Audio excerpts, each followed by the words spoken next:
Hey guys, in this video I am going to show you that how to get custom cursors in the Roblox. So first of all you have to open your favorite browser, like I am using Chrome browser, and search here for a website OSU Skinner and then hit the enter. Then click on the first website here, OSU Skinner, and then this type of the interface will open for you. Just click on the browse skins option here and select here any skin that you want. I just select this one, and after this you will find this type of the interface. Just scroll down and select the any cursor that I am selecting this one, and after doing so you have to just scroll down and then click on the download option. This downloading may take a while, you have to be patient. After downloading, just click to open this downloaded folder. After doing so you will find this type of the interface. You have to just minimize it. Now you have to just right click at the desktop and then click on the new and then click on folder. This is the new folder for us, and then open your C drive or D drive where your downloaded folder of the cursor have been located. Just minimize it and then drag and drop it to the desktop. After this you have to just minimize this and then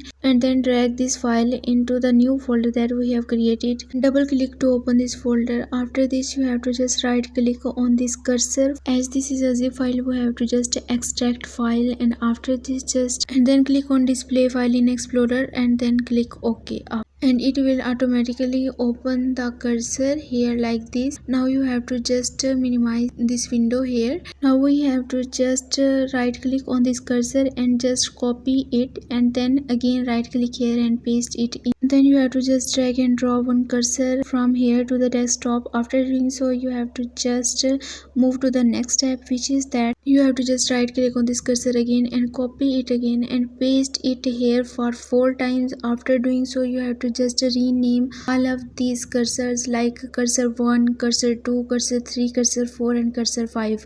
After doing so you have to just move to the next step. Just select all of these cursors by using Ctrl A or either by using your mouse, and then just copy all of these by using Ctrl C, and then right click on the Roblox player and then click on open file location. Click on the contents and then on the textures and just find here your cursors folder. After this you have to just double click on this to open it, and then click on the keyboard mouse, and here you have to just right click and paste all of the copied cursors, and you have to just delete all the other cursors from here, and then open your Roblox game and enjoy these new custom cursors in your Roblox. I hope this video will be helpful for you. For more information you can visit my website whose link I have shared in my description. So hit a like for this video and also subscribe my channel. Let me guide. Don't forget to leave a comment below. Thanks for watching.